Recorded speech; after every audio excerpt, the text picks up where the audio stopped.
I pledge allegiance to the flag of the United States of America and to the republic for which it stands, one nation, under God, indivisible, with liberty and justice for all.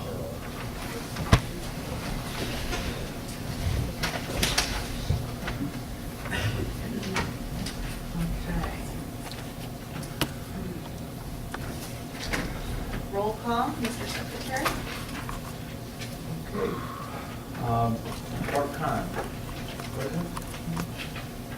Ozzie Fernandez. He's absent too, he's sick. Daryl. Here. Jace. Here. Dan. Here. Bruce. Here. And Dan. Here. Okay. Approval of the agenda. Make a motion to approve the agenda as submitted for August 21st, 2017. A second. All those in favor of approving the agenda as submitted for August 22nd, 2017? What? 21st. Say aye. Aye. Opposed? None?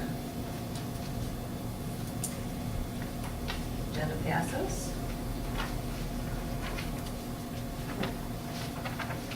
Number 5, public comment. Is this agenda or non-agenda items? These are agenda, Agenda items. no agenda items. Go first. Non-agenda, I can make at the end with the other public comment. Correct. Thank you. Madam Chair, I have two items that were emailed to me specific to the private road. Okay. And I can present those now or just wait till we get to that agenda item. We'll just wait until we get there. Anyone else? Public comment for agenda items? Should say that on there, What's that? on the public comment, whether it's agenda items or not. You just got public comment on there. Right. You should say on there for public comment for agenda items only. Okay. Any other comments? Okay. Number 6, new business items, none. Number 7, old business items. Part 11, Salem Hamlet Plan Area. Paul, would you like to start your review? Sure. So you have in your packets the update to Part 11 that you have been working on for some time. We picked this up, let's look at it again, a couple of times now. And originally, we had this on for discussion with the changes that had been made to date to kind of inform me about the direction that you all wanted to go with this. And then we provided one draft, and so this is what I hope to be the final draft, but obviously, any changes that you all would like to see or comments that you have, we can certainly take into account. I'll just kind of briefly go through this and kind of update you as to what we've done with it. Obviously, originally, there was one Part 10, which dealt with both special district areas, which included the utility service district as well as the hamlet. One of the things that you had done already was to split them into two, which I think was appropriate because both areas kind of need their own focused discussion. And so really, what I've attempted to do with this is kind of create some definition to the area, really taking what was already there and just refining it a little bit so it was clearer. So that's kind of what you see on the first page is just an introduction to the area to make people accustomed with what we're talking about, and then a definition of the area. So we've created a map now to go along with the verbiage that was previously in the existing master plan to provide a little clarity. If you move on to the second page, then it goes into some of the general goals.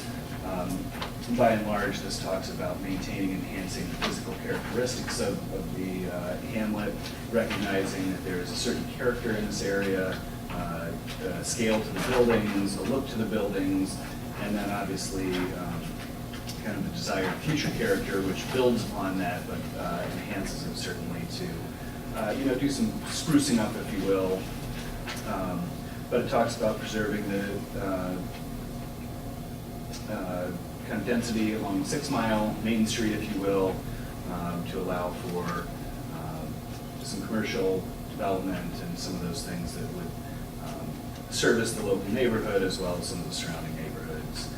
We talked about enhanced pedestrian experience, which we've talked about a number of times before, and what that would look like in terms of enhanced crossings, better sidewalks, providing some elements at the human scale like pedestrian scale lighting, street trees, and even parking along the street, which would provide some separation between the roadway and the pedestrians to actually create a little bit more of a safer environment. We also talked about land use development policies, which then get into some more specifics about what specific uses could be permitted here, what wouldn't be permitted, for example, and this was a holdover, is that drive-throughs wouldn't be permitted because this is really intended to be neighborhood scale, really pedestrian oriented, as opposed to more of that drive-through kind of commercial strip that you might see in other areas. Some discussion about the park, maintaining it, but then also elements that were brought up, referenced from the Parks and Rec and Open Space Plan that talks about enhancements that could be brought, like a picnic shelter or benches, or even possibly providing some play opportunities for children, etc., recognizing that obviously the school playground is in close proximity, but having something immediately adjacent to what we're trying to do with an enhanced pedestrian area. If folks were using the shop, or if someday there was an ice cream shop here or something, it might be a place where people would go and sit with their kids. And then, of course, expanded venue for some of the events that happen here in the community center. Discussion about new residential development and what that would look like. Obviously, there's some infill that could happen within the existing hamlet area, but then there is kind of the larger area that's within that defined hamlet district that is open, and what the implications would be there. Specifically, really ensuring that any new development is not done just adjacent to the hamlet area, but that it's incorporated through an expansion of the existing roadway network, making sure there's those pedestrian connections so that any new neighborhoods really feel like it's part of this neighborhood, not that it's just a new subdivision that's plunked down next to it and everybody has to go out to 6 Mile to make that connection. As we've discussed before, obviously, any additional density that would be provided in those areas that couldn't be supported by your well and septic system would be predicated on some type of future capacity enhancements, because the capacity for the current sewer system is basically maxed out at this point, or already spoken for. So as we've discussed before, this is a future planning exercise, so we recognize then that there's the possibility of those new developments on the outskirts or along the edges, but in order to develop them in a similar fashion to the existing neighborhood, it would be predicated on that infrastructure. And then lastly, we talk a little bit about industrial developments. Obviously, there are industrial zone lands and lands that have been developed for industrial on the east side of the hamlet planning area. Had quite a bit of discussion about that and what that might look like, how we protect the existing and future residential neighbors from some of those things that are incompatible, noise and dust and the kind of things that can be created from industrial development. So if you look on page 7, and I've actually got a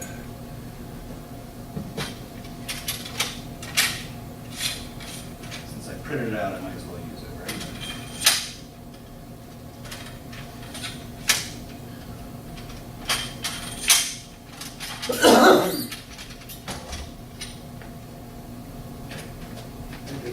blow-up of that map, so you can see it a little bit better. But essentially, this is the typical kind of future land use plan. We've done it on a smaller scale. Typically, this is done for a, you know, you can do this on a community-wide scale, and we have a map that does that in the master plan, but then the intent was to kind of focus down into this defined planning area and put some more specific parameters around this.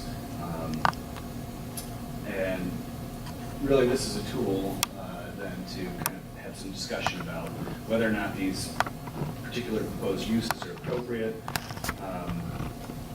Essentially, we've taken what's existing, the existing zoning, and the already future plan for this area that's in the master plan, and tweaked it a little bit and tried to enhance it to really recognize what the current situation is and what we expect the future situation to be. So you'll see specifically with regard to the industrial, that LI area that's in the northeast corner, it's already zoned by and large limited industrial with a swath of agricultural residential on the far east side.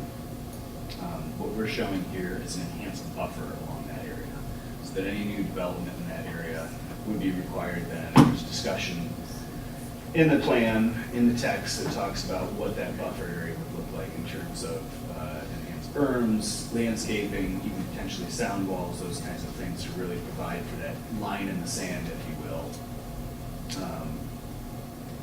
So this is, I'm floating this, I'm hoping to hear some discussion from you all to talk about the appropriateness of this approach. With regard to additional buffers, and this was already a concept in the existing plan text, and we're trying to enhance that, or solidify it, if you will. We've done the recreation conservation land predominantly along the south, and we did that based on existing open space, existing wetlands, and woodlands that are in that area. And then really beyond that, you know, kind of drawing the line in the sand again, if you will, the area to the north is, you know, goes all the way to the top edge as far as this planning area goes, but beyond that, the existing master plan calls for agricultural residential, and there's some open space and woodlands and things there. And then the balance of the undeveloped area is single-family residential, which is again consistent with what you already have.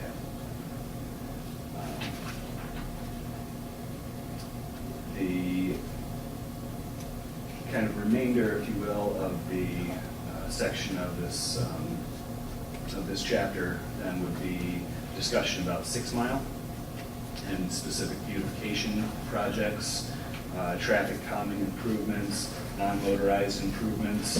And again, we spoke quite a bit about this previously when we brought this up. I've got a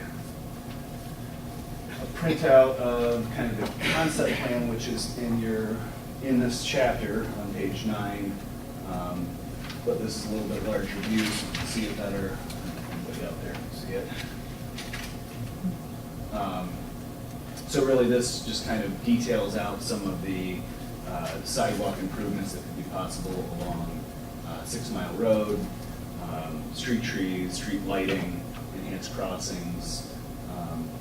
Again, this is a conceptual plan. This is, master plan is your policy document, so it really gives backing then for future initiatives that you might take as a community, or updates to zoning ordinances that would allow for a particular development style, et cetera. And some of these things that we talk about may require some tweaks to the zoning ordinance, but again, this gives you backing then for decisions in the future, gives the board backing for decisions in the future if they want to take on certain initiatives. So it says a lot of what we talked about, but does it with a picture. Street lighting, perimeter roadway treatments like trees, putting in the curb along the sidewalk so that there's a real defined area between the walking areas, including sidewalk on the south side of the road as well as the trees and the lighting. Parking Oh, one of the things I didn't mention was obviously, we recognize a need for parking for some activities here already. If there are to be any infill businesses in any of those buildings along 6 Mile, they will obviously need parking. The language in the text suggests that all that parking should be done behind buildings or on side streets, so that there's not a domination of those parking lots, so it doesn't detract from the visual character of the area. And then a little bit of discussion about bicycle-related improvements, so that there can be connection to that larger kind of bicycle network that may in the future be brought to the community.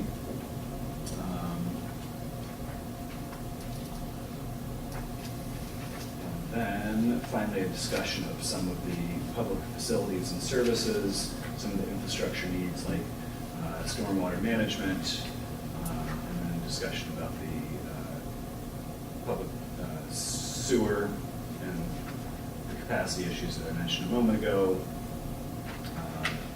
Township Hall and fire station as the community grows, what the needs might be in terms of enhancements to these facilities as well. So that's kind of it in a nutshell. I hope you all had a chance to read that more thoroughly than my brief discussion here, and I'm happy to answer any questions. Oh, I would say about 9 months ago, we made a commitment that by this fall, that as far as the beautification part of the hamlet, that we would have a rendering that would reflect the changes that we, as the planning commission, would recommend, and send that to the board so they can begin the process, because you've got to get engineering involved, you got to get the county involved, you know, there's a lot of paperwork and whatnot, due diligence to go through, and I would like to see that move, because we've talked about this, master plan reflected this stuff years ago. We've gone over it several times.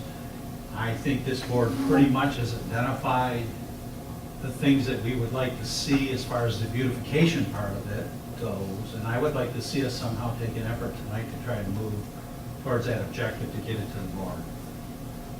You know, we've got things like to have an historical marker, because there's a real history to the hamlet. They used to have a hotel here, a train station. Everybody came from all around to go on the train station. You know, before the automobile took over. I think that would be a nice signage that reflect that history. I would like to see a welcoming sign that would come into the hamlet. I'd like to see also the speed limit be curtailed for the area of the hamlet, where it's reduced down to 25 miles an hour maybe, so people would slow. We talked about brick walkways coming across the board, which we'd have to work with the county on, but other townships have done it for the kids, and maybe a light where they can hit the light and it changes so that kids going to school can cross on a designated brick-type walkway going across the street. And you talked about benches, having benches strategically located.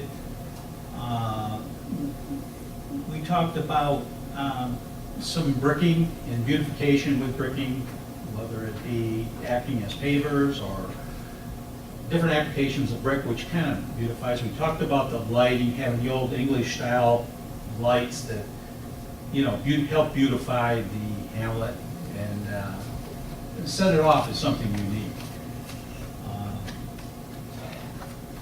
But those are the kind of things I'm thinking of when we talk about curbs. Like you mentioned, the parking behind.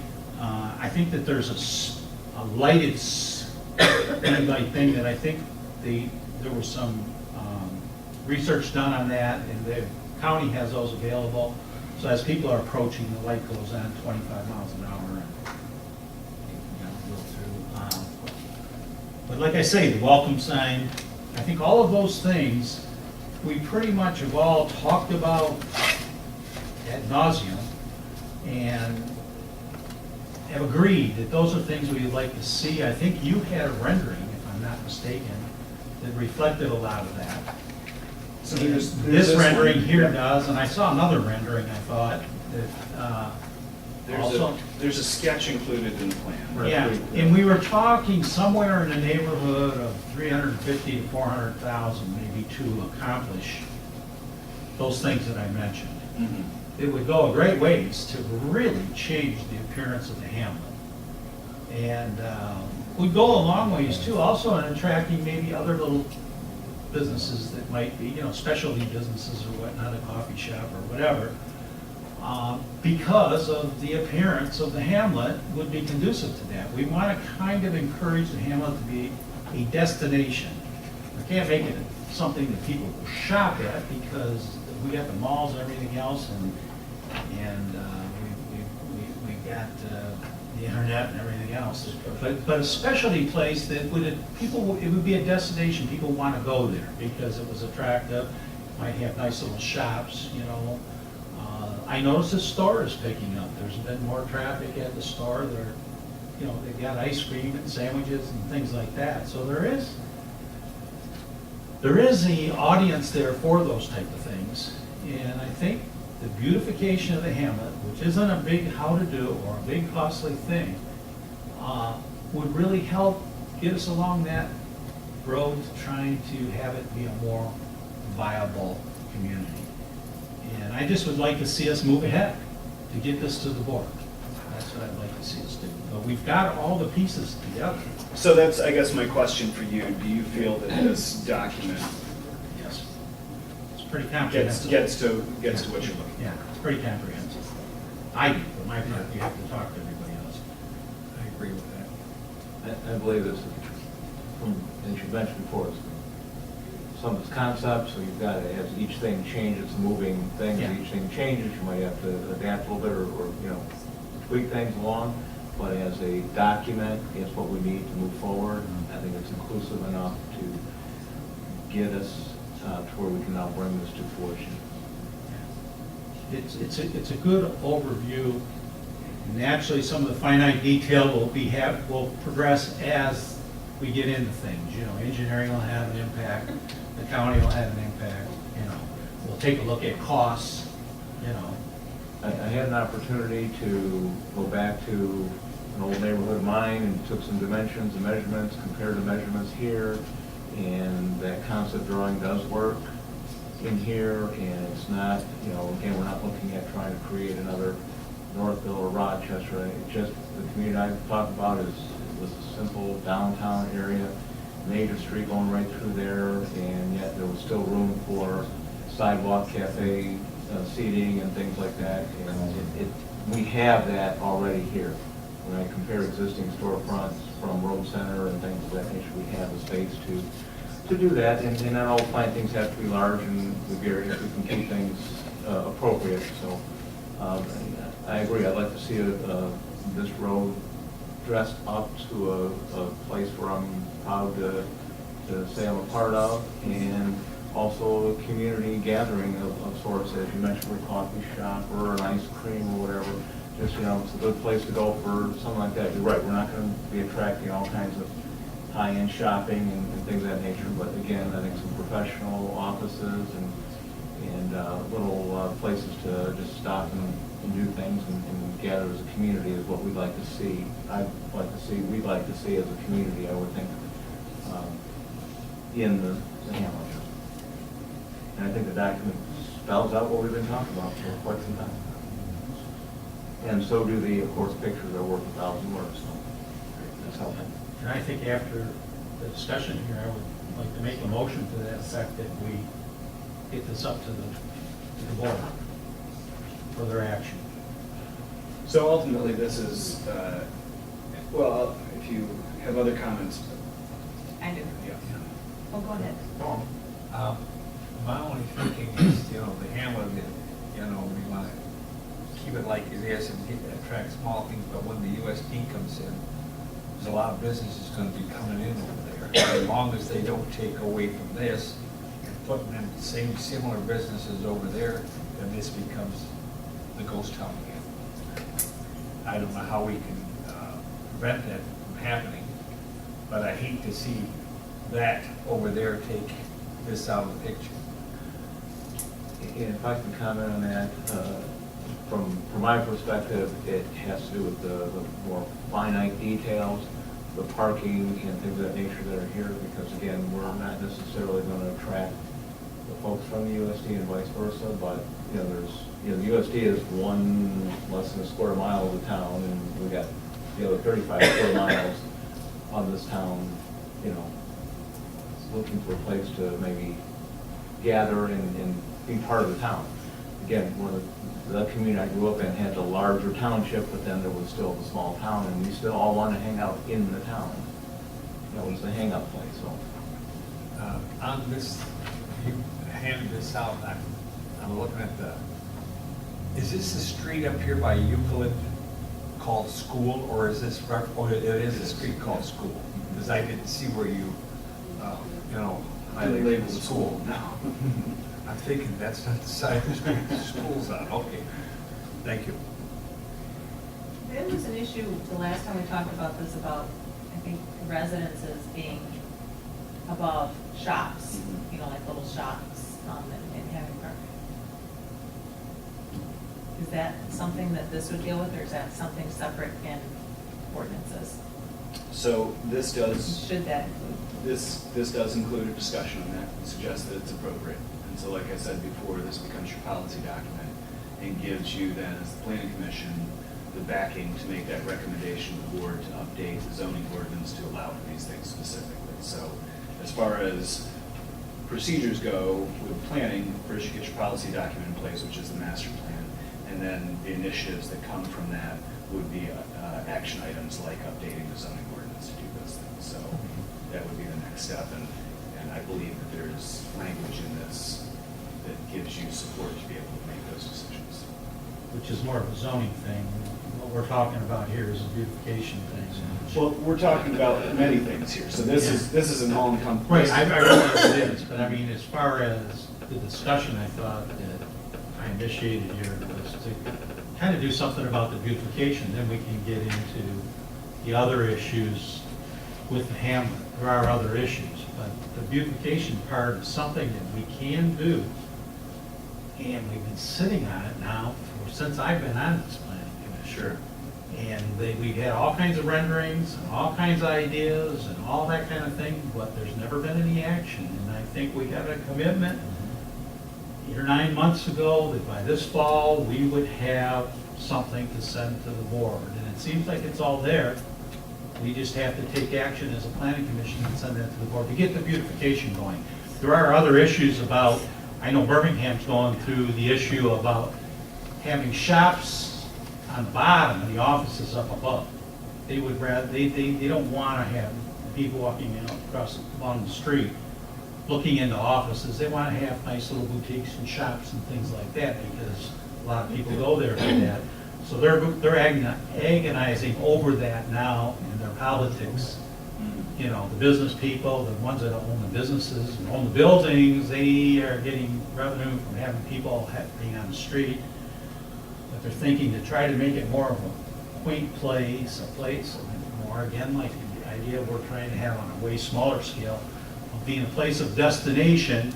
They want to have all their boutiques along the bottom, you know. And so that, I just think that one thing we can do in Hamlet, it's an easy lift, is to just start this beautification thing. It's going to take a while because it's got, the board's got to take action on it, then they got to get engineering involved, they got to get the county involved, but at least we get it going. At least we're doing something.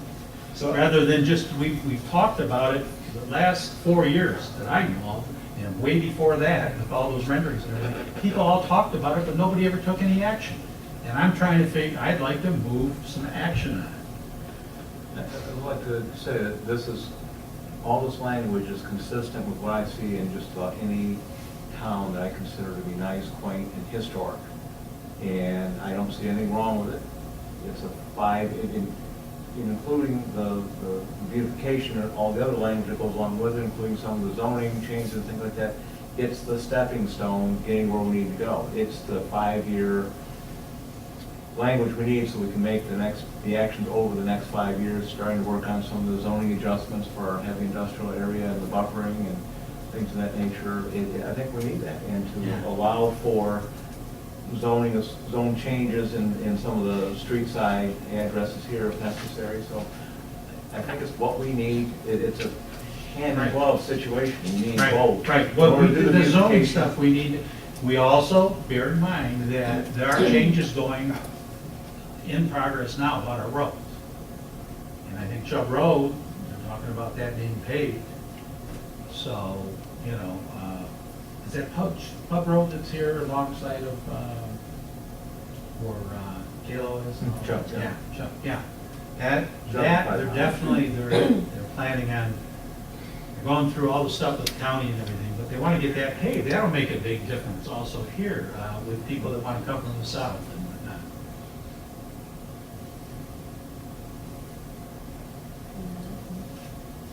I have a couple of questions. One part is on page 6 in the industrial development where you just, the second paragraph, you discuss the buffer says for industrial uses about non-industrial uses. Are you talking, I mean, is this referring to the few homes that are there? Or was this that future land use buffer around the whole thing? So Because I know there's, there are obviously homes on both sides Mhm. of this here. So this is talking about future development, so any new development that would come in would be required to put those kind of buffers in. okay.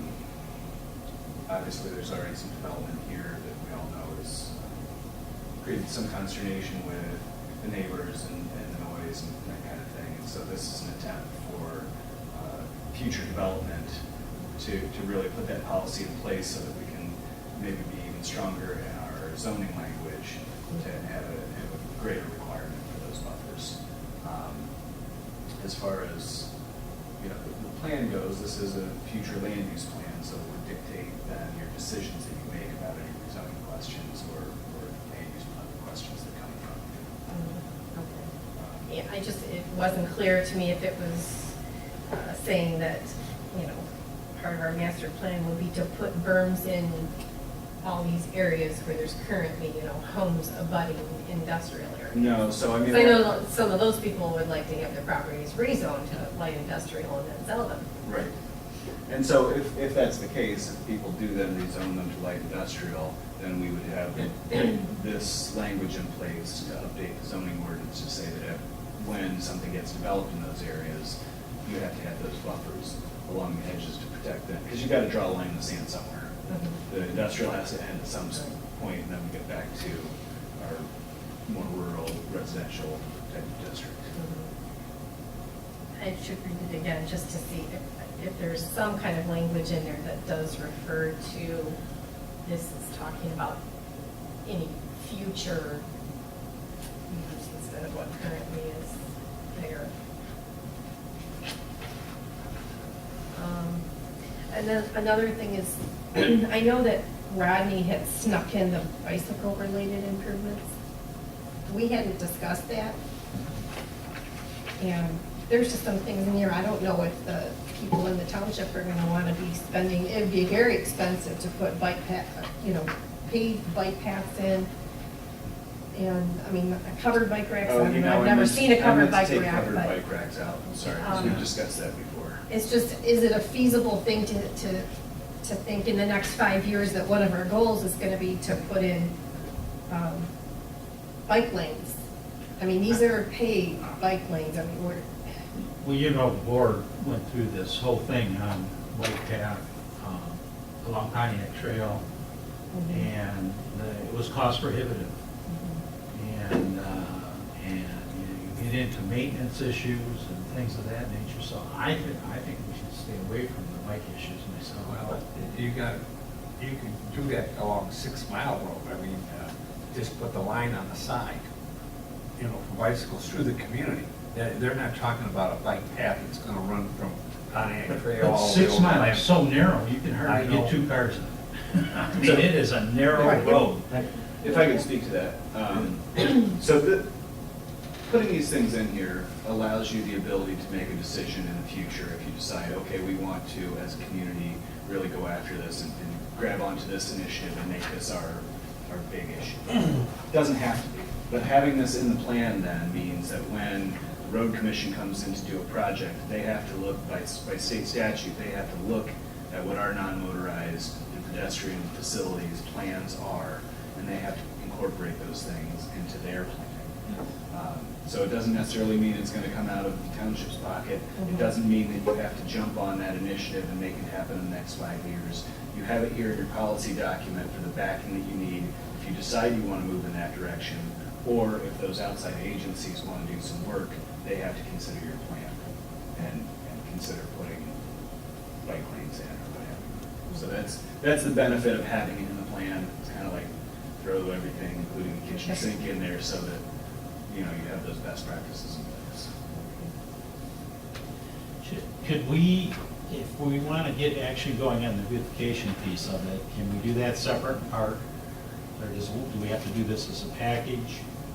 Okay, so as far as the package goes, thinking about The package is good. I don't have a problem with the package myself. I think the package is good, but I'm thinking of trying to get some action on beautification, because we spent many meetings talking about beautifying the hamlet.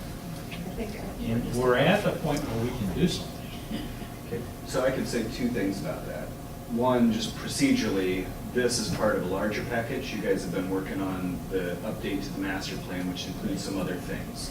So when you're ready to send that up to the board, you would say, okay, we're done working on this plan. We're recommending to you, the board, to send this out for a review period. So it has to go out for a mandatory review period, which is 63 days if you're doing a whole new master plan. In this case, you're doing updates, so I believe it's 45 days. So it's a substantial chunk of time. So you don't want to send one piece at a time. You want to finish all the things that we're working on, which would include the USD chapter as well, which is the next thing that I'd like to tackle. Right. So short of doing that, you could, as a recommendation, make a motion that you think the board should take some of the recommendations that you're working on and move forward with it. But what I'll say is that from a planning standpoint, you've mentioned working with the outside agencies, talking to the road commission, talking to the county, working with the township engineers. We've already started doing some of that background stuff for the other side of it. So we've done some preliminary work, getting some cost estimates. I've had discussions a couple of times now with the road commission folks, sent them this drawing, said this is what we're working on. We've even gone as far to start working with DTE, who would be responsible for the installation of the community lighting that we're proposing. So the ball is rolling on this, and due in large part to the work that you all have put in, to the discussion, to the creation of this language, albeit not quite ready for adoption, because we want to put all those pieces together. But doesn't the master plan really already incorporates the beautification of the hamlet? Yes. I mean, Yeah. there's all those drawings, everything is all there. I mean, that's already in place. It's already in place, so my point is. Adopting this document is just reinforcing, this is more comprehensive. Right. I think, you know, we need it, but I'm just saying somehow, get that to the board for the beautification. Well, so my point You're is saying it's already that ball is ongoing. already rolling. It's yeah. already on. So the board could take that up at any time. It doesn't need any recommendation from us. I mean, you could, if you felt like you wanted to make that recommendation as a planning body. But like I said, the ball is rolling. We've started the background studies. I think it would be good, though, to have a motion of support from us to begin the beautification process as outlined in our master plan and this proposal. I don't know why. Any objection? I think we should just, I think we're just about there with this document. I say we finish it. We've got two things to do, and we want this done. So if we're all on the same page, why don't we just take care of that? I agree to finish this tonight as well, but could we,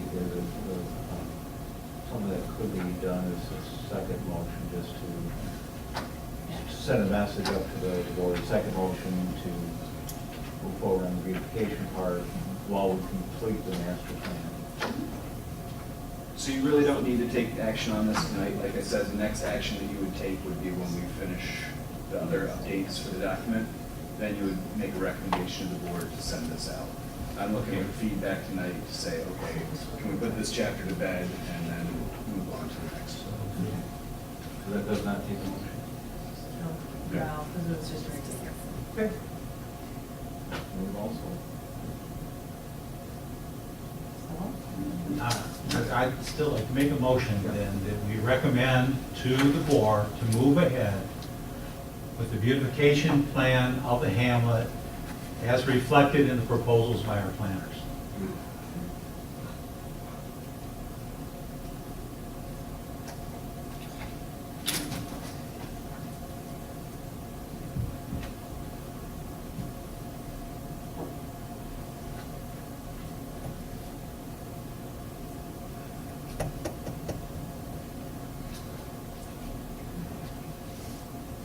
We have a second.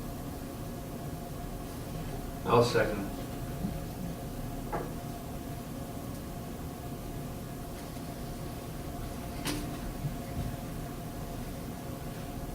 Okay.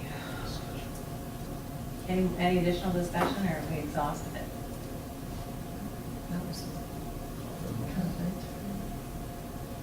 Linda? Just 2 points of clarification. You're going to recommend to the board, who are you recommending pay for the actions you're recommending? Would that be out of the general fund? It would probably be out of the general Okay, fund. thank you. And then Augie used to say that you needed to have a public meeting where you invited the people to Hamlet.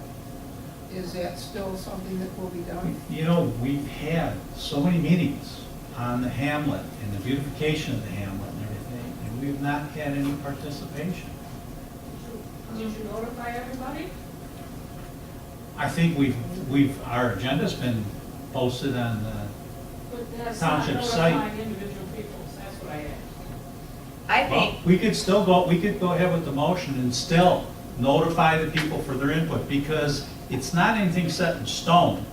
This is an overall plan of beautifying the township, the hamlet. And I don't think you'll see many people over there that's gonna object to us beautifying the hamlet. I thought that the intention was right now, we're just doing background information, we're getting costing, we're creating a plan, and I thought not the last time, but a couple times, and I agree with all you, once we had some sort of a basic foundation, then we would present it to the hamlet community and say, what you think, what input do you have? And here's my spin on what I think we're trying to accomplish tonight, is sending the message, because the board, we actually can't make any spending decisions. The No, board no, does. no. So the board's responsible for bringing in the hamlet. Right, and they all can that bring stuff. them in We're for just their sending a input. message to, in my opinion, we're sending a message Right. to the board that we'd like to, while we're still working on the rest of the master plan and bringing the whole document, that we're in favor of the beautification, just as a board, that we're in favor of the beautification. So that's the way I view this particular Right. motion. It's just our way of supporting that. And I think that they're looking for an expression of support from the planning commission on the hamlet. So if the motion is in a supportive fashion, is that Yeah, that's the way the motion. And I think it's helpful to show the community something.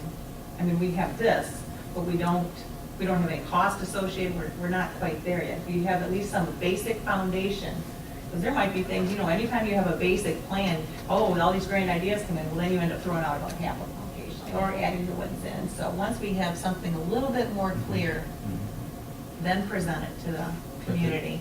Formally get the board That's going. the Yes, board's so- responsibility to pull the design Yeah. together and present it to the community. Fine.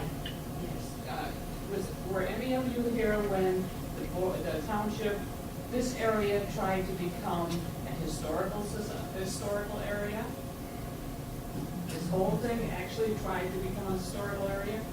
There was only maybe, out of all the people here, there was maybe only 3 that really wanted it, and everybody else figured out that it was gonna cost them an arm and a leg, and they didn't want any part of it. Yeah, think we've nixed that, we've Yeah, nixed well, that with that's a dry whole use, and we don't want historical. That's a whole We just different want clean and usable. Mr. Horton? I'm all for the beautification, but you mentioned something about buffers on the industrial. The industrial people spent a considerable amount of money on the present ordinance about buffers. We're already buffered. You gotta have 2.5 acres with sewer in the heavy industrial. And there isn't any in the Hamlet district that big. This motion, You got a motion. we're doing right now doesn't have any, As long as that no, industrial, that's part of the overall package that we're still working on. Okay. We're just leaving out a piece to give an expression to the board that we'd like to see them move ahead on the beautification. The board can call in the residents and say, here's what we got, this is what we're working on, give us your input. Okay, they can do that. That doesn't have anything to do with the industrial. Okay. Okay? Well, they said that in 2000, around 2000 on the ordinance, and we got short-ended because it Yeah, didn't come well, out. we're There not will gonna let that be- happen. Okay. There will be public hearings Yeah, for both this yeah. as well as any Right, ordinance change. But absolutely. you've got a motion on the table right now. that- Yeah, let's vote on the motion. Okay. And what's the motion again, Dan? I can read it back to you. if you'd Okay, like. please. Motion by Dan, supported by Daryl, to recommend to the board to move ahead with the beautification project as reflected in the proposal by the township planners Relative to the handle. relative to land. Okay. Yep, we roll call vote? Or is it a voice vote? It can be a voice vote. This is just Okay. a recommendation. All those in favor? Aye. And opposed? None.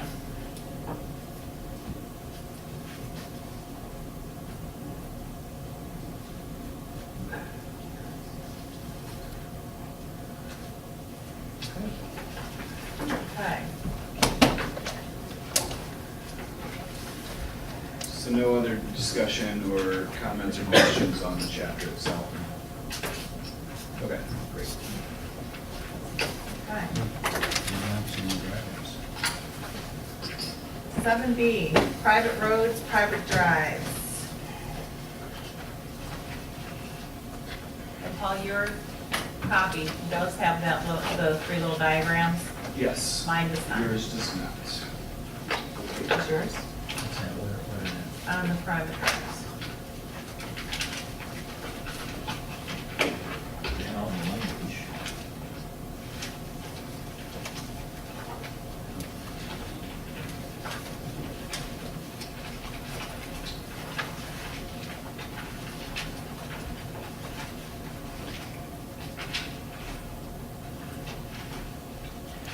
Your language basically incorporates the provisions for a private road and also for a shared driveway, is that correct? Correct.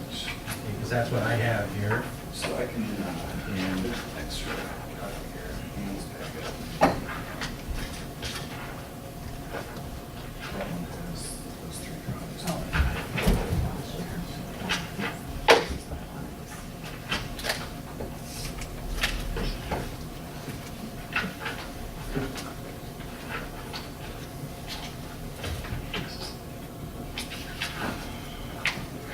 So as I said during the public comment period, I did have a letter that was forwarded.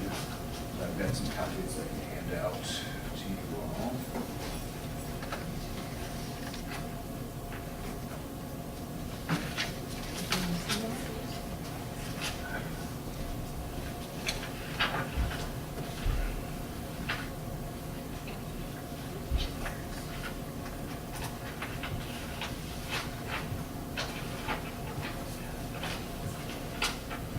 And then I got another one that I neglected to print out before I came, but I can read it for you if Yeah. you'd like.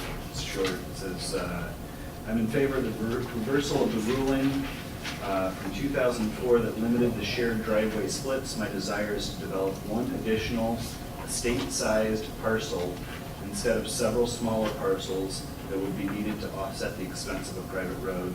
Thank you, Ray Bishop. With his address, 8455 Valley View, South Lyon, Michigan. So he's requesting just one in addition to the primary, isn't it? So he's actually, I believe this gentleman actually has an approved split for 3 new lots conditioned on the development of a private road. And what he would really like to do is just have one split, his existing home, and one behind it, using a shared drive, which is essentially what the language. Which this language would accommodate. Right. And then the one that I've just passed out to you, I don't know if you want to read that into the record, or if you want me to.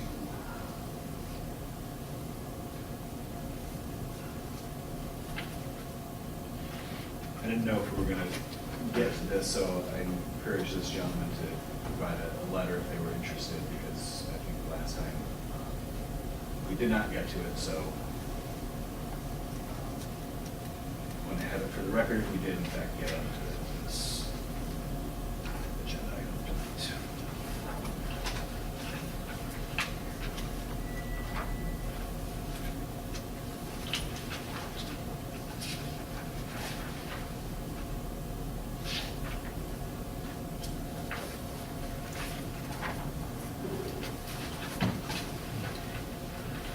Both requests are for a shared driveway. Yeah. Basically.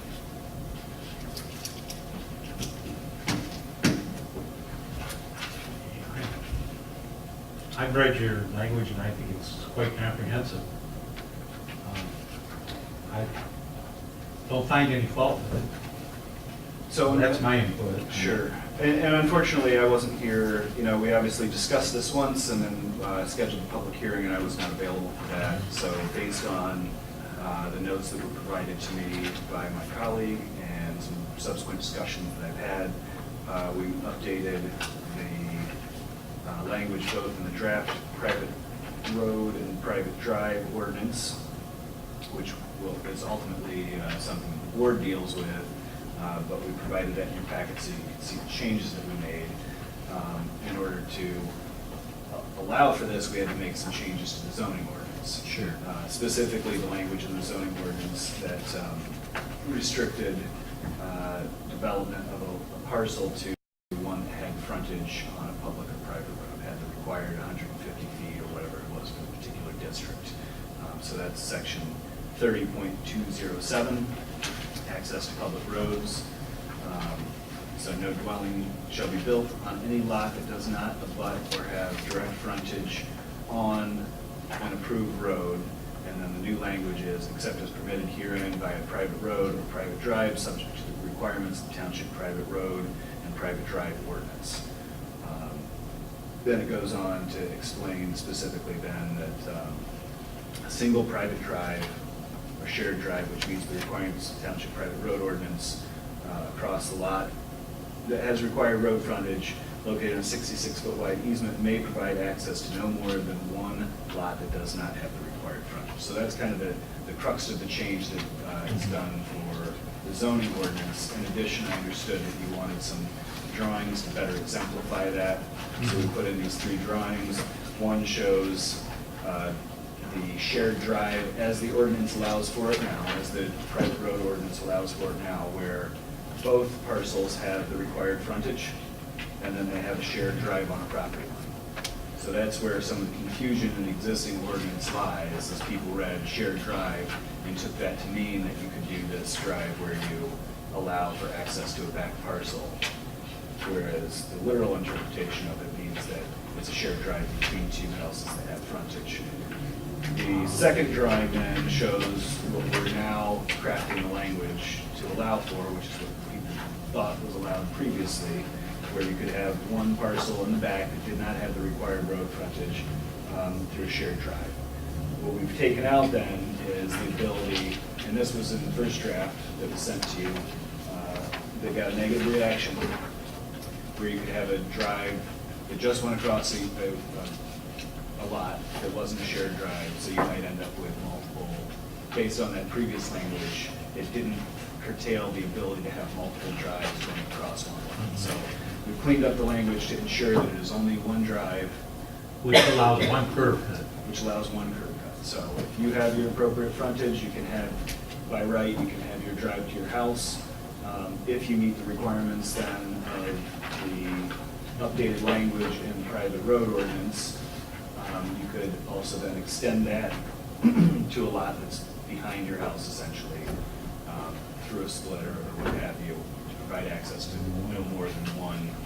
But you said in accordance with the private road is a shared drive, does not have to have the requirements of a private road, am I correct? It does not. So the way we've crafted it. It has to, from the language I read here, it has to have engineering approval.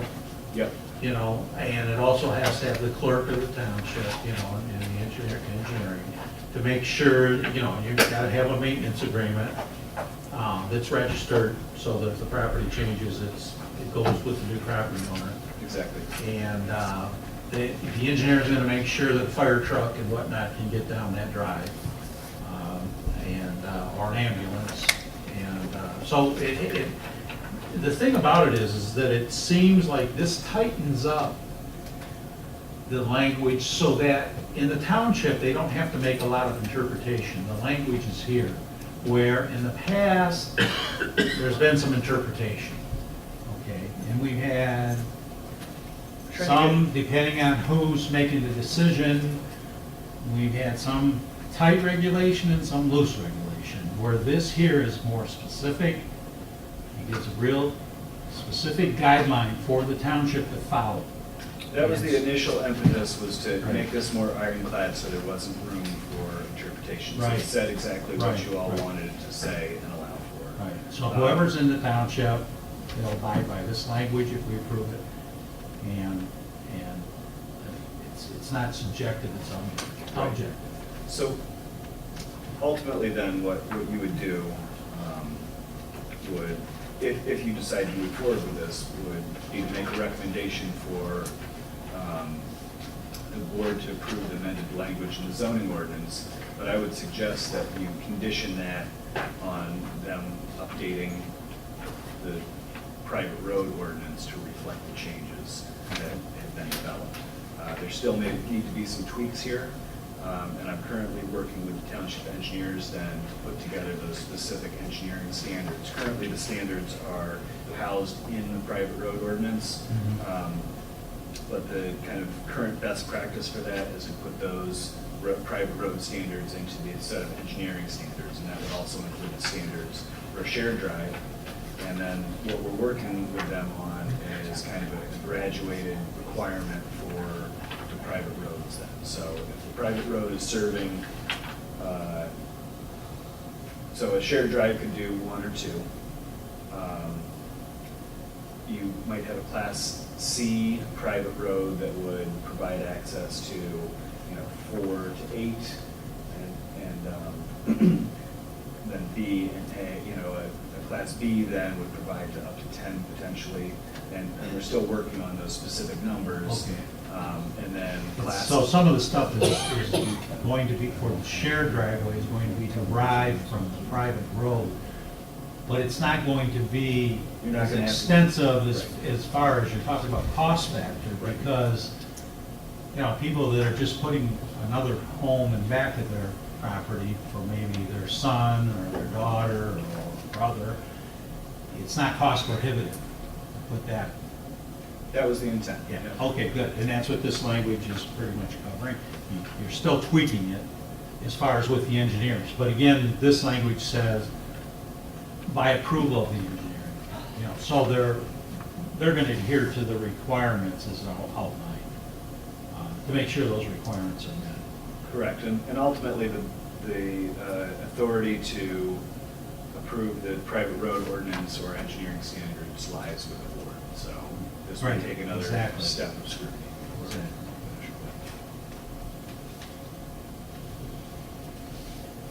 So I didn't really go through this in much detail, but I assume you've all had a chance to read it. I'm happy to answer any questions you might have, or. Been through it quite extensively. I know I've got it underlined all over the place, so we discussed it. But I think, you know, if there's questions on it, now's the time. I'll ask them a question. Okay. Well, it's not questions, I just have three thoughts on it. One, in positive, is that it gives people more freedom to use their property as they want, and I really don't like restricting people. But then in the negative, I don't see how this supports the community's thing of Salem maintaining its rural character, because looking at this map, we can potentially add hundreds of more lots that are gonna have people on them. And not only what's in red, but other lots that can be then split off. So that I have a problem with, as well as it not only can lead to neighbor wars, it will lead to neighbor wars. I mean, there is problems in any communities that have shared driveways. And I know people will have to deal with it, but I kind of hate to see that.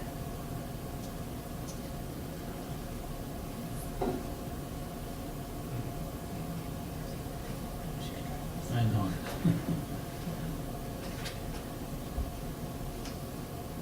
Okay. My exhaustive research on this as well. Many communities in the township have actually up to 4 shared driveways. After sitting down with the Washtenaw Road Commission, they brought up the safety factor, which I believe was the intent of the original ordinance, was safety, health, and welfare was the reason for the original ordinance that kind of tried to restrict the shared driveway. In that discussion with Washtenaw, the fewer curb cuts, we have 55-mile and 50-mile-an-hour speed limits on most of our main roads. And the fewer curb cuts that you have off of those roads, the safer the roads are going to be, especially if your postal person can pull off the side of the road onto the driveway to service the mail, is better than servicing the mail off the main road. Also, our community has a lot of character and things throughout the community that kind of restrict people from necessarily developing their property in a conventional format, but yet we want to take advantage of the characteristics of our property.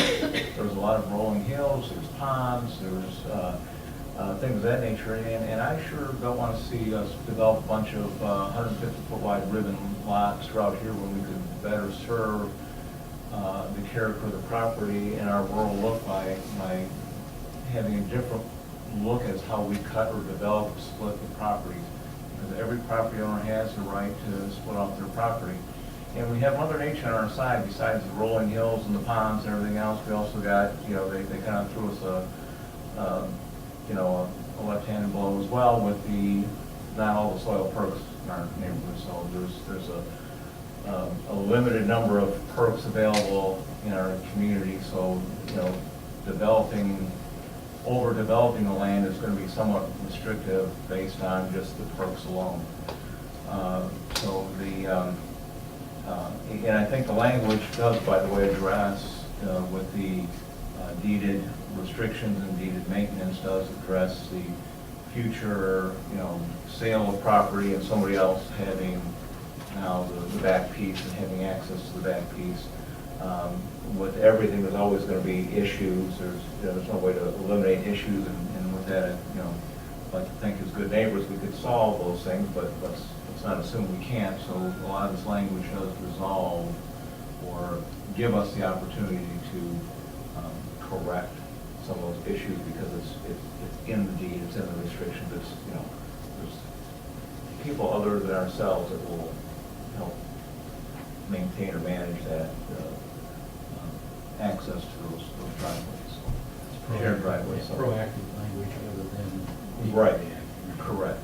So, and then again, allowing for some of this can, again, as I've heard in prior meetings, reduce the amount of longer driveways and impervious pavement, because we'd like to see more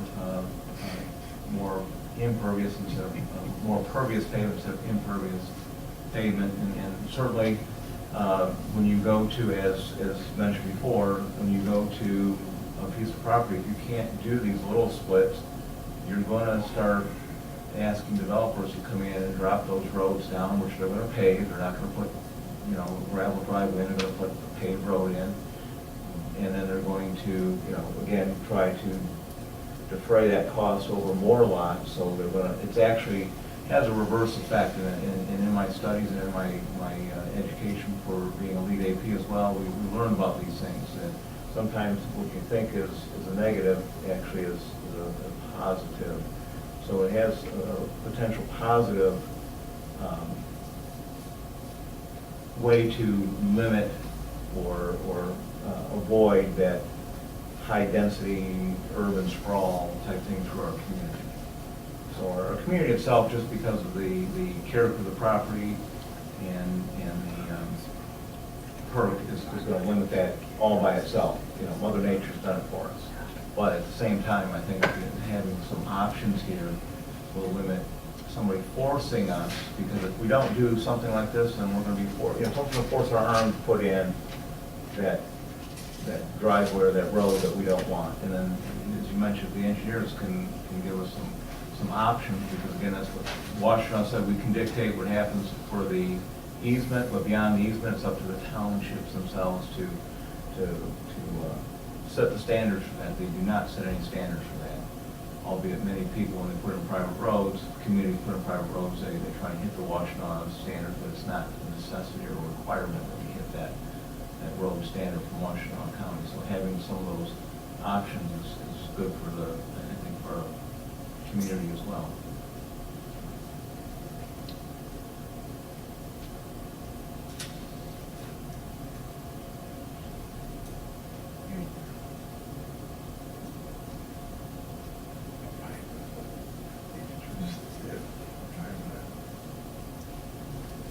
Paul, could you kind of quantify the issues and explain a little bit more? We talked about who's coming in, how many people, why this came about. So like I said early on in this presentation, part of the impetus for working on this was to provide some clarification to what seemed to be ambiguous language in the existing ordinance. The other piece was, in my tenure here doing zoning administration, I've been asked, and I apologize, I don't have the specific quantity, but I've been asked numerous times, not only for folks who specifically come in wanting to do that single split, where they have a 10-acre parcel, it's deeper than it is wide, they don't use the back portion of it, they want to split it and sell it.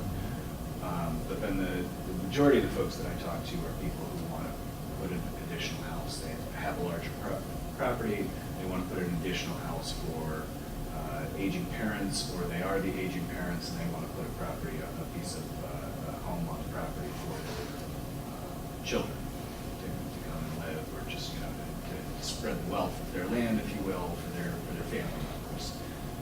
So we do not have any provisions for additional residential structures on a single piece of land. So this was another way to look at that potential. As you can see from the little map that I handed out, this is kind of a rough study, but after our initial discussion, there was some question about, well, what does this really mean in terms of how many lots this would affect. And, this represents less than 200 lots here, spread throughout the township. And these are all, as you can see, kind of those longer, narrow lots. They are a minimum of 5 to 10 acres, and they all have at least 216 feet of frontage. So that's the magic number. If you have a 66-foot wide easement plus the 150-foot required frontage. And so you can see a lot of these are really long, narrow lots that were created at some point in the past. But again, folks have put their homes closer to the front, and then they have space in the back. As Commissioner Reeves said, some of this will be self-regulating, because oftentimes on that 10-acre piece of land, you may only really be able to get one area that works. use. May have wetlands. Sure. And so of these lots that we identified that may be potentials, one of the things that we did take out from previous language was the ability to do this off of a private road. You can only do this off of a public road. So you can't do additional splits on an already existing private road. So of these then, you know, you gotta figure many folks won't want to do it or have the wherewithal or, you know, desire to do it. So that already cuts it down a bit. And then of the folks who want to do it, obviously, then you've got to be able to have that land perk. The parcels that we didn't identify here were larger parcels that, you know, have potential, have greater development potential. So if somebody was going to come in and develop those, it's likely that they would need to be doing some kind of subdivision and putting in a larger private road. So we didn't even address those in this. And again, I need to be clear that I'm not arguing one way or another. We had a apparent issue. This is a potential solution to that, and so that's why we presented this draft language and this information. I can tell you that I bought the really large version of this from the map store and studied it, and we've, over the years, no finger pointing at it, over the years, things, because of not having tighter documentation like was presented here, we've had some splits and things that are starting to look a little rough on paper. Now, they might be, you know, part of that same thing I mentioned because of the character of the land, but, you know, again, it's, I think somewhere along the way, without the documentation, someone like, yeah, go ahead and do that, or that makes sense, you've made a good, compelling story for that, let's just do that. And instead of having that, now we've got a little tighter documentation, et cetera, so that it's a little less ambiguous issue. Right. I'm in favor of this language. I sat on the board of review, and I've seen some of the bad situations, the bad splits they've made, and people are having a hard time trying to rectify it. Some people are landlocked, you know, I mean, this language at least gives clarification, and it also provides people to be able to have a shared driveway. They want to have a relative have another lot with a shared driveway, be able to build on it, provided it meets all the other requirements. They're able to do that. And it's real clear, all the language in here is real comprehensive about it. It spells out the shared driveway, it spells out the private road. To me, I think this language is pretty good. It's really comprehensive, it's several pages long. It gives the township perfect direction on how to handle these situations. You know, that accommodates the fire trucks, accommodates the ambulances. It accommodates, you know, all the maintenance issues, it accommodates that. So, you know, I don't know what more you can put in here. It's a real tight guideline for the township to follow. I would like to make a motion to accept the planner's proposal on private roads and shared driveways. I still have more questions. I would like to continue discussion. If that's okay. Yeah. What's the current, I understand what people are saying, and I hear that it's, you know, we're saying, and it's family members. Somebody wants a spot for a family member. I understand that. By changing the ordinance, though, we're not putting in there just family members. It can be, we all understand that and agree to that, but we can't assume that it's just going to be family members. So. And that hasn't been the only request that have come forward. Sure.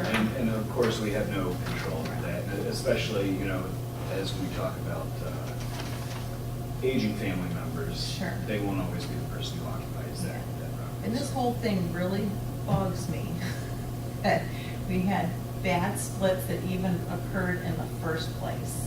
So many bad splits that now we're in a predicament. We have loose language, we put the community members in a predicament. And so now, what we had an ordinance that was set, from what I understand, to try to maintain the rural character. Now in the situation. So my question is, so I was kind of, I'm understanding, I'm trying to grapple all this, because our whole, when I started here, rural character, rural character, rural character, match plan, rural character, that's what everybody says. I feel that, okay, now there's been some sloppy work, a significant amount of it, some promises that maybe shouldn't have been made. And I think that, okay, what's the current out for that? What is the process for these people who are in a situation that already have the split, and how can they rectify this? Because there is an out for this, right? As a community, we have to have an out. What is the process for these people who, Yeah, so this. without changing the ordinance, what Right. would they have to do? And well, you know, as it's been said, there are some questionable splits that you see as you look at the map. This wasn't really intended to solve that issue. If somebody has a landlocked parcel, you know, there's some specific language that says, you know, just because you've been granted a split does not necessarily mean that you are, that the community's obligated to give you a building permit. So if you don't meet those requirements, that's partially on you as a landowner who's done that to recognize that you're not guaranteed to get a building permit for that. There is a appeals process. Certainly the Board of Appeals can look at, you know, taxing issues and determine whether or not they're being assessed right based on their ability to build or what have you. But there is an appeals process, and of course the zoning ordinance, there's a zoning board of appeals, and as well the private road ordinance has an appeal process. And, you know, a property owner would have to demonstrate that they have some kind of hardship that would require a variance or a waiver from those requirements. So financial hardship, is that what it is? So not with the zoning ordinance. Financial hardships are not usually the case. It's usually a topographical issue, shape of your parcel, something that's unique, very unique to that individual situation. The language in the current private road ordinance is a little looser than what you see in the zoning ordinance for the zoning board. The variance language here is, it goes in front of the township board. And, you know, I'm suggesting that as part of any update that the board does do to this, that they clean that up and put some more specific criteria in for granting variance, but it is there. There is a process. Okay, so it is possible. Does it cost people money, or? I believe there's a $500 fee to request variance. Okay. So with the people that have come in, what if we were to clean up the language to, you know, kind of to minimize these misinterpretations going forward? If the people that have come in to see you, would you think that they would, you know, Qualify with the for variance. family, you know, I know we heard from this gentleman who, you know, If you had or the letter that I typical- just read, Mhm. would they be able to, you think that would still pass without changing the ordinance? And I know you can't predict what the board members are gonna vote on. Mhm. If you had a regularly shaped 10-acre parcel that was, you know, 300 feet by 1,000 feet deep, that was basically flat and didn't contain, you know, odd topography or anything like that, I don't see how they would qualify for a variance, because I don't see what the hardship would be there. Okay. So that, you either draft your ordinances to allow for what you want to have, or you draft your ordinances to prohibit what you don't want. Right. Okay. This thing really basically is a clarification of those issues that Pam mentioned. And the idea of a family member is only one example. Basically, people purchase this property in the township, and they have the right to fully utilize that property within the rules and ordinances of our township. And as a planning commission member, I feel like that we represent all of the people in the township. And those people who want to have a split with a shared driveway should be accommodated. It's their property, they paid for it, they pay the taxes on it. And we've heard arguments both ways on a private road and a shared driveway. There's pros and cons whether it's going to increase the population. I really don't believe that that is one of the issues. I think that's a false issue. The issue is allowing people to have full utilization of their property without going to extremes. We had a gentleman in here at the last meeting, said, I've got a large piece of property. I only want to have a shared driveway for one more house to be built on it. But if I'm forced to have a private road, I'm going to build about 7 or 8 houses because I've got the property for it. I got to recoup the cost of that road. So that's an argument the other way, that we're increasing the population. It's like Bruce said, we're putting in an impervious driveway rather than having a gravel driveway going down, which is rural. The pavement is not rural. So there's a lot of arguments on both sides here, but I think this language tightens it all up. It gives the township the guidelines on what to do. We've heard here tonight a lot of bad examples in the past because they didn't have the proper language to give them the guidelines of what to do. We're trying to give them those guidelines of how to do this properly and accommodate the greater number of people without infringing on anybody. And what I'm trying to say is I'm still trying to figure this out in my own head because I can say it. But you just, and this is, I'm trying to do the counter argument because we are tasked with maintaining rural character. And you said that, and this is where I disagree with you. We agree most of the time, but not all the time. This is one of those times. They're trying to utilize their property within the ordinances. We're changing the ordinance so they can utilize their property, which is going against. Well, you were just let me asking. finish, please. So, we're to maintain rural character, which I believe is why this ordinance was put into place. So, I want us, before any motions are made or any votes are taken, we need to look at every single bit of this. So I don't feel that we've explored this, and so to you, I understand, I'm all for utilizing their property how they would like to, but I'm also for, I feel, well, I know my responsibility is to support the master plan and maintain rural character, and I just don't take lightly flipping an ordinance. Very well spoken. So, and also when we talk about the one example, I don't want us to get caught up in, oh, well, I could just put in 5 houses then. If you're not gonna do it this. I understand what his intention is, and I understand, we had to build that big road for the big expensive one where we live. I get it. We didn't want to. So, but to say, oh, well, this guy, and use that one extreme example, how many other examples are like that out there? Do we even know? Maybe he's the only one.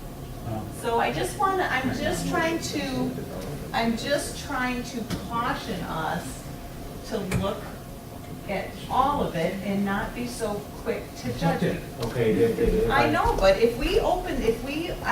heard what you say and I agree, but so now when I look at this map, how many other splits are gonna be in here that are not in the red, that are gonna be made, that are gonna open the door and change the complexion to the community? May I make a statement? Certainly. At one point in time, we're gonna have to change this ordinance one way or the other, because in the intent of this ordinance, nowhere does it say we want rural character. It just says it's all about safety and access and et cetera. It's nothing, it's not one word about, for the benefit of rural community, we want to have this in here. So either we rewrite this one so that we give everybody exactly what our intentions are, or we adopt the other one. Either way, it needs to be rewritten. It does not say anything about rural character and preserving rural character. I understand. So we should state what we really meant maybe back in '94. So, and that's perfectly fine, but it sounds like we're either going, we have to go this way or we have to go this way. I'm trying to say, We need to support the master plan. But not doing anything leaves people hanging. I'm not saying we shouldn't do anything. My question, one of the questions I asked was, what is the current out for people? So can we tighten up the language and then people still have an out to pay $500? Or, but then, you know, you mentioned about a perfectly flat and there's no hardship. Is there something else we can do without changing the ordinance? And I don't know the answer, but I just, you know, it's so far right or so far left. We're a small community. Can we, is there something that we can do to kind of limit more? I absolutely agree with cleaning up the language, absolutely. So, I would suggest that typically private road ordinances are really not a tool to, you know, preserve character necessarily. It's an access issue. And so you make your determinations about what your character is through the master plan and then through your zoning ordinance and the required development densities within a particular district. So, you know, you have in your zoning ordinance minimum lot sizes, those kind of things. Some communities don't allow for private roads at all because they don't want to have these meandering, you know, small cut-up subdivisions within them. So it's certainly your prerogative to make this determination as how you want the community to look. I think that in many ways what we're proposing here is kind of consistent with much of what you have on the ground here. And like I said, I'm not pushing this in any one direction or another. The intent was to provide clarification for the language and stricter requirements so that you didn't have one situation on one lot and another situation on another lot. You have a little bit more control over those private roads and the shared drives. So again, I would suggest that, you know, if you move in this direction, we're accomplishing that. If you decide that you don't want to move forward with this to allow for those back lots and the additional splits, then we're still going to want to do some work with the language and the ordinance itself to provide some clarification. I can tell you that in this language, okay, we've all said it's like a whole bunch of money put in a private road. It's not as bad as you think it is, put in a private road. Because the county is the one who dictates the curb cut. Once you got the curb cut done, you can put in a private road. And I don't want to see a bunch of flag lot, you know, from here all the way down to the end of the, you know, the half-mile deep lots that we have in this community. Because someone put in a private road all the way back there. I think, again, we'd like to see more intelligent development or use of our, not development is probably the poor word, but use of our land. And I think, again, just trying to clarify the language is really important so that individuals aren't making decisions for all of us. So when you fly over our community and you look at this thing, it doesn't look all hokey and all chopped up and weird looking and whatnot. Again, I'd like to see the rural preserved by having smarter people figure out what's the best use of the land without going overboard. But we've already dictated 2-acre lots. So if someone wants to, they can make 2-acre lots out of that long zippy thing that's you know, Private road. with a private road. An impervious private road. Well, if they're trying to sell the lots, yes, it would be most likely an impervious private road, but it's not it is feasible for someone to put in a private road without having to spend all those dollars. So it's physically possible to do it. It just adds more cost for a little bit more engineering and a little bit more architectural work on that. It's not insurmountable to do that. I've already did that a little bit of homework as well. I made a motion, as I guess you have to call if there's a second to the motion, otherwise then the discussion is moved.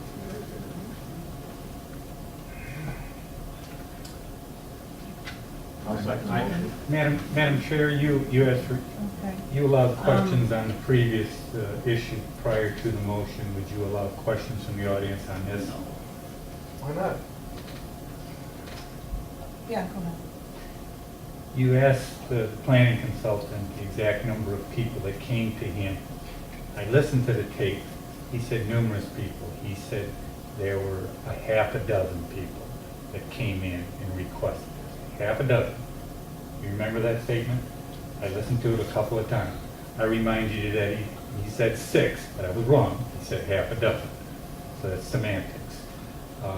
The other thing is, you're not addressing how many other people this is going to have a negative impact on, like we discussed at the previous meeting, that had a certain expectation. And it's not always necessarily true. Some of these long, narrow lots won't lend themselves to a private driveway. They're just too narrow, so they're unbuildable in the back.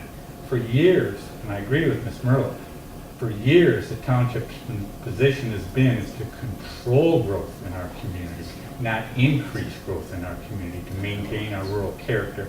And it doesn't need to be said in this document everywhere to maintain our rural character. If you read our master plan, it says it in there over and over and over again. So it doesn't have to be reiterated in our road ordinance. It's a given that that's why people move to Salem Township, to maintain our rural Mr. character. Walsey, he just said that that would have to be changed. So let's, if we're going to do a little bit of back and forth, which I'm okay, but if we're gonna, once in a while, but if we're gonna start pointing fingers and it starts to get ugly, we're I'm gonna not, stop it. I'm just pointing out some But facts. he was stating, then that would have to be changed. That's what he was saying, was the intent would have to be I changed. wasn't trying to So be let's ugly, move I on was to the just next trying to make step. facts. I just try to be direct and make facts, so you guys have a clear Right, and we understanding of what I'm discussed that trying and to it was say. clarified, so if you could move on to your next point, if we haven't Thank you. covered it yet. Nope, Okay. those are my points. Okay. Okay, so we have a motion and, oh, Mr. Martin. I moved here in 1968, and I didn't, it wasn't anything about rural character, it's because if you wanted to live in Salem. And really, the rural character came up after the expressway went through, because a lot of people here in Salem didn't want any, the rural character. There's no such thing, it's never been in the ordinance. So it's bull crap. There is no rural character. If you want to buy a lot and live in Salem, you buy it. Period. I've been here a long time, so I got a few whiskers. Well, I think the effort with the USD was to accommodate, you know, a major growth area and to semi-protect the rest of the township from having large developments. Okay. So we have a motion. Can I ask for clarification on what the motion was? Yeah, you know. Motion to accept the planner's report on shared driveways and private roads. So this is The report, this is a zoning ordinance amendment, so what you would be doing would be making. yeah, right, I think it was a draft 6/12/17. Yeah, so you would be making a recommendation to the township board to adopt the proposed Yes. zoning amendments. Yes. And if I may also make a suggestion that you would condition that upon an update to the private road ordinance. Because this will only take effect. Right. So- Right.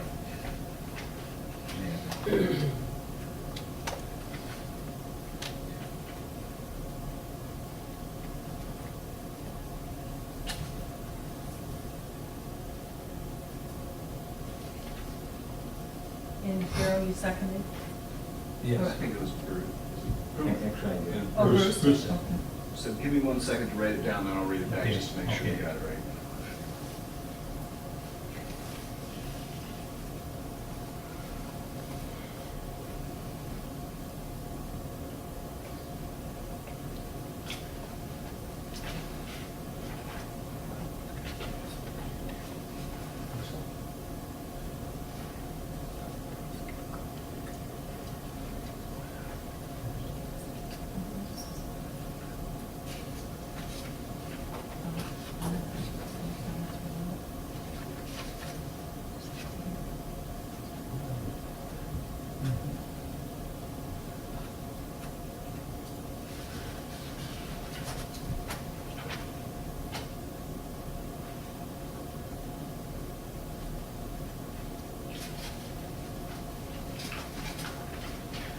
So, motion by Dan, seconded by Bruce, to recommend to the board adoption of the proposed zoning ordinance amendments related to private roads with the condition that. And shared driveways. And shared driveways. With the condition that the board update the private road ordinance. Is that, okay. And that's what you sectioned, correct? Okay, so we can roll call vote. Okay. And we'll have a discussion. Oh. I thought we did, I just want to make sure that. Yeah, no, it's a good point.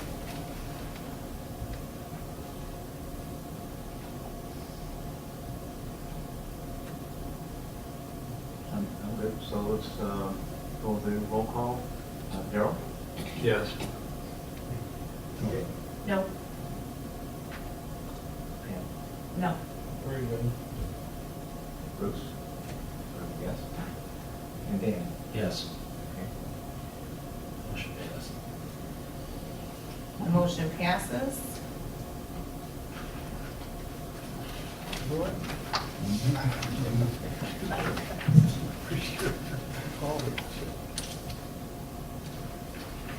You knew that,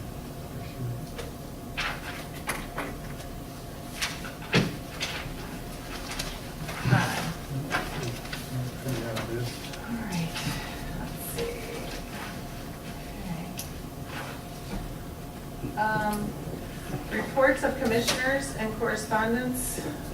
Board of trustees, any updates, anything new? Just wanted to say, in case people hadn't heard, there was a lot of discussion about non-motorized pathways and a grant application proposal at the last meeting, which was turned down.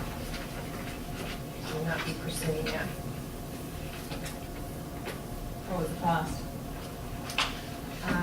0.8 miles was going to be somewhere in the 2.5 million, and that was just the beginning. For less than a mile?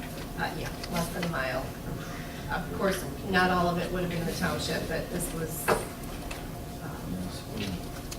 supposed to stretch from the South Line area all the way to Ann Arbor, so. Okay. More than eight on that. Okay. ZBA, Bureau? Anything new? Nothing at this point. Okay. Land preservation and conservation?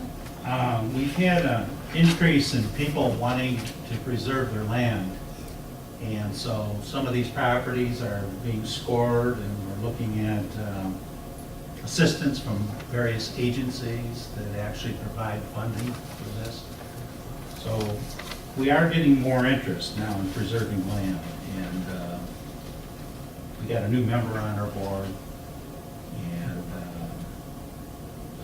so we're a little bit larger now, and trying to think of his name right now, and I can't think of it. But anyway, it's looking more positive, really, as far as preserving land. There are more people interested in anything. So do you guys have a pretty solid plan? Do you have a budget? We have a budget. And are you guys The still board doing, approved do you have it. a plan of, potential viable land to preserve? Yes. All that whole Yes. mapping and all that stuff? is Yes, what done? we did, in Okay. fact, we had a presentation and a whole lot of mapping. I think Bruce might want to add, you're pretty good at this stuff. I think we've had a number of the agencies assisting with us with that, and as you said, there is some additional, good news towards our ruralness. There is some interest in preserving lands and building, restricting building, selling off the building rights, if you will. And that's in favor. We're looking at one right now where we're almost getting to the point where they're trying to get the estimates as to the value of the property so that the agencies can come together and hopefully complete that purchase of the property, which is very, it's adjacent to existing township property. And it would allow for, again, some very natural, rural-looking areas, wetlands and trees and everything, all part of this particular property. Okay, nice. Chairperson, none, other than all the, no, none. Approval of the minutes, July 27th, July 27th, 2017. July the 17th. Sorry, I guess I need glasses. You're staring at the We eclipse need too long. font. Bigger font, that's what it is. There you go. Approval of the minutes, July 17th, 2017. Yep. Motion to approve? Okay, that whole big long, motion in there. Yeah. Paul? We verified this motion in there? You verified the motion? I did look at that motion and it looked to be correct. Thank you. Okay. All those in favor of approving, oops, I'm sorry. I'll second. Okay. Getting anxious, I think.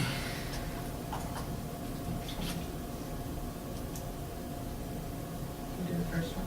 I did. Okay, all those in favor of approving the minutes of July 17th, 2017 as submitted, say aye. Aye. Opposed? None? Minutes are approved. Public comment. Linda? I have a question. You've used the phrase rural character tonight numerous times. Where is the definition found of what Salem identifies as rural character?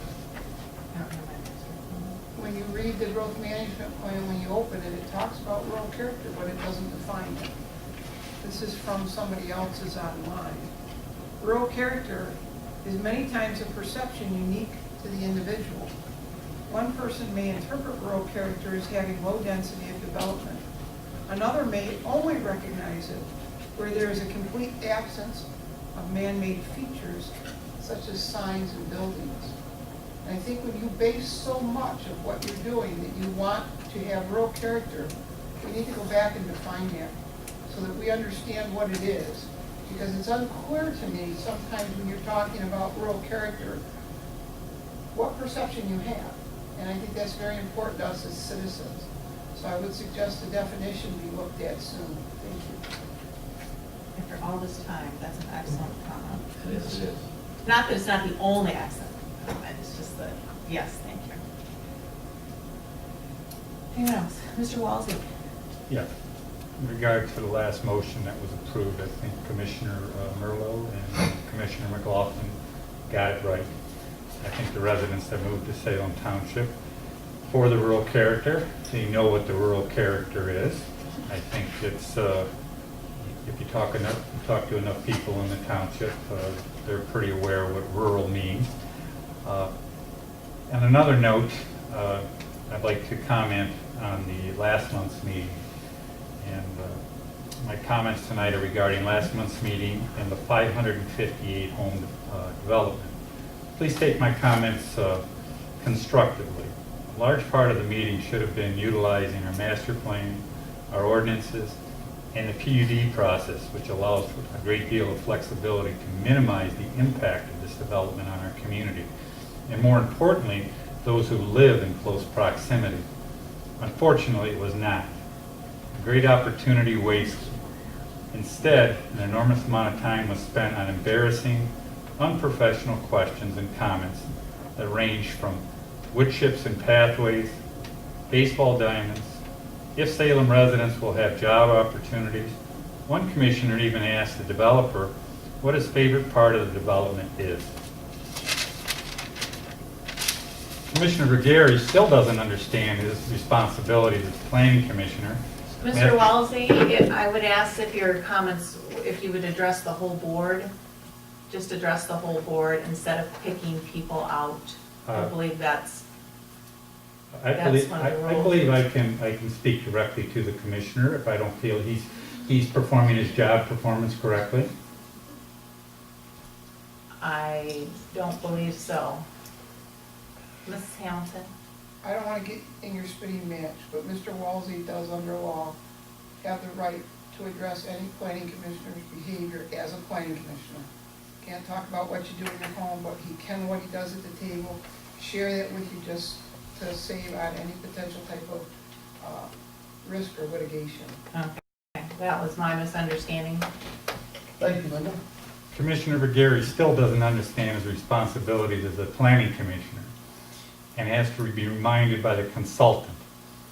There was one glimmer of hope when a commissioner asked about buffering residents.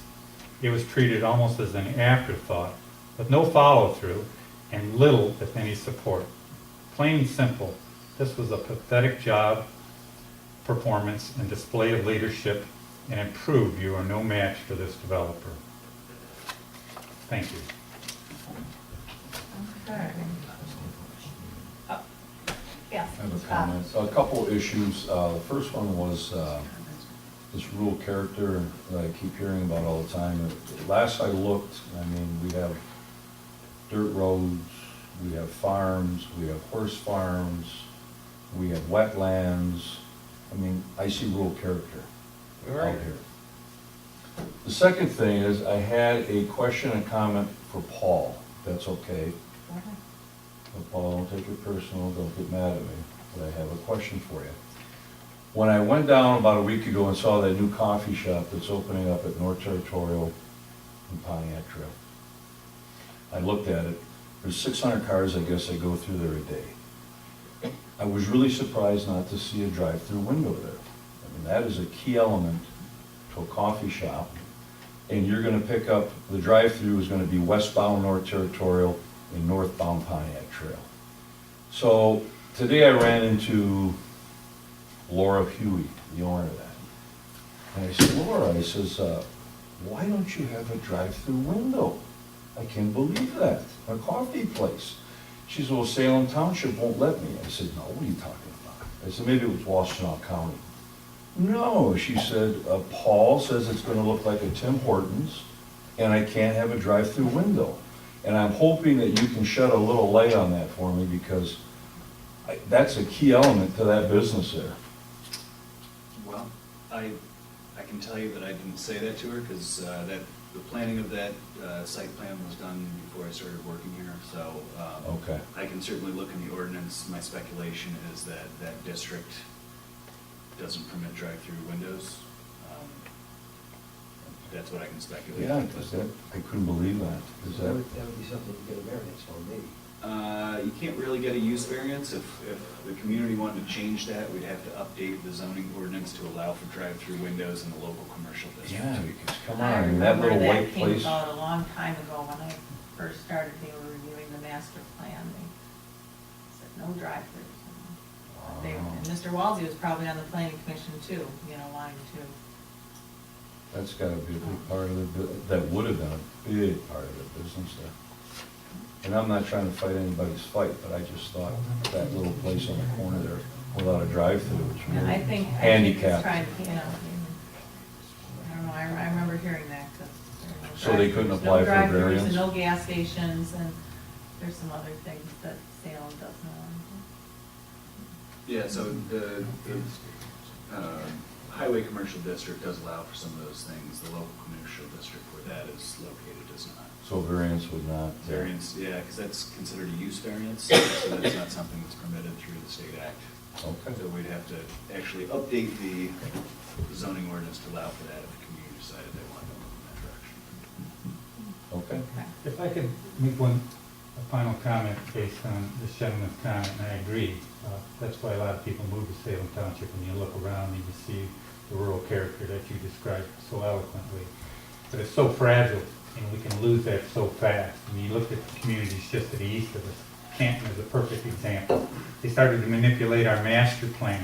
They started to allow development beyond what their master plan allowed. Look at Canton. I mean, look at Lyon Township right now. They've gone beyond their master plan. Now they're talking about backpedaling. It's too late. Once you open that can of worms, it's gone, and it's gone forever. So it's your job, planning commissioner, and you haven't done a very good job of it, either as the board of trustees. You haven't stayed consistent with our master plan for the most part. And these little precedences that you set, they're huge precedences. So how are you gonna say no to the next one that comes down the line? Before you know it, it's done, it's over with. You need to draw the line in the sand now. And it may be too late for some of the decisions you have already made. Thank you. Okay. We're adjourned at 9:20.